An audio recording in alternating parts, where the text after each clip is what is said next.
ni kata obedo ni ne gigoyo kwano kendo giketo gik moko te e gima iluongo ni portal kaka iwachono, to kwan duto moriw mar jachung' ka jachung' ne ok oket ne oganda kaka osebed kinyiso ga ni ng'ane yudo ombulu ma kama komede mar kar chung'ur bura ni kamano nyaka seche ma kwano rumo te ni mane ok otim. Ma bende chik dwaro ni mondo nyis oganda koso en mane kosekete portal kaka nowuok e kar chung'ur bura kar go ombulu e kaka obedo. Mar ariyo en ni iwacho ni kaka kwan owuok e kar go ombulu miluongo ni polling station onge ng'amo yien ne loko mak mana do. Dipo ni kado ofwenyo ni nitiere kwan moro manomindni kata manogajore matin e kar go ombulu, ginyalo loko masa moro giwacho ni nitiere both mane otim gi IEBC mane girem ma ok giloko mano.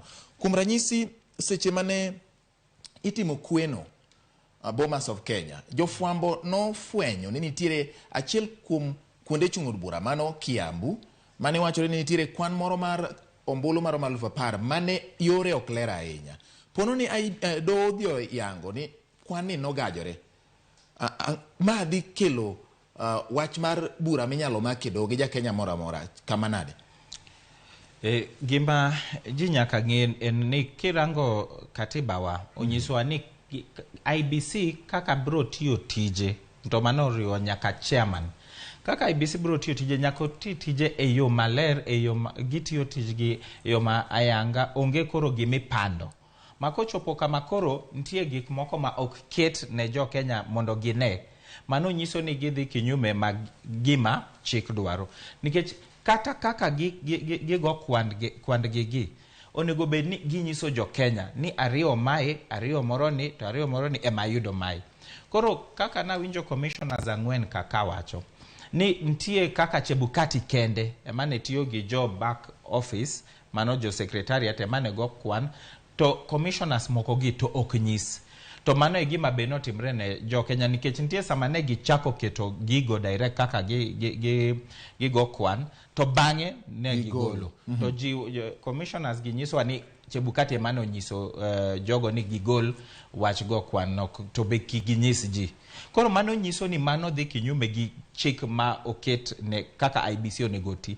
Nikech gimora mora ma IBC timo onego bed ni gitimo gino ayanga, gitimo gino e yo ma ji te neno ma onge gima koro ng'ato wacho ni itimo chien kucha koso gimo ng'ato wacho ni itimo gotieno ka ji ok ne.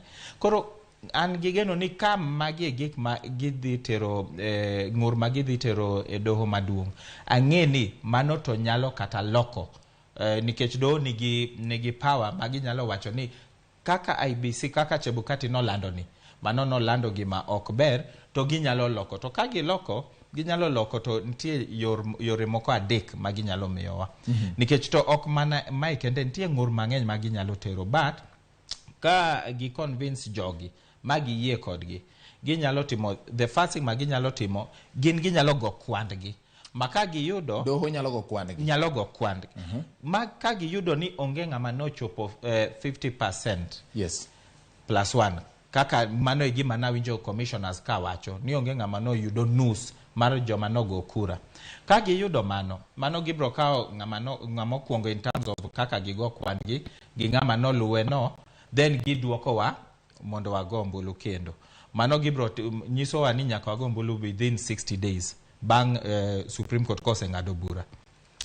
Ka ok mano ka gigo kwan ma giyudo ni Raila Odinga maybe no yombo to be okadho 50+1 ginyalo declare ni Raila Odinga ema non yombo in terms of election ma watimo no. Manyiso ni Doho nigi teko mar goyo kwano kopo ne giyudo ni ng'at mani mbele cha kata ng'at mani ni mbele manolandi gi duol mar IBC ok ne nadier ni ne mbele ng'at mane ni chien ni ne mbele ne moyudo moingo nus mar ombulu duto mane ogo. Doho nigi teko mar lando ng'ano kaka jaloch. Nigi teko mar lando ng'ano to ka giselando ng'ano mano e gima koro bro dhi mbele nikech onge do moro mantie malo moingo do mamalo ma wan go ma waluongo ni Supreme Court. To ka ok mano ka giyudo ni mano to nyalo timore atima ka ng'ur ma gidhi tero kacha en wach go kwan ni jogi no go kwan marach. To ka gin gi ng'ur moko ma wacho ni nitie kata shida moko ni spoils vote, nitie moko manoko kwan, ka nitie gik kaka mano timore Kiambu, ni nitie kaka no medne ng'ato kura koso no mang nyawadgi kura kae, mano to koro gima ginyalo rango, koso ka onyiswa ni Chebukati kaka nolando gini ne onge transparency mochopo kama koro kata doho ok nyal wacho ni ng'anie mano yombo nyawadgi koso ng'anie mano yombo. Kochopo kanyo doho bro nyiso watim gima ne ginyisowa 2017 ni wadoka koro wachaka afresh majite mano obedo e ballot, koro bro beda e ballot te ji ang'wen go te, to koro ibro duoko mondo go ombulu kendo, to mano bro timore within 60 days kendo.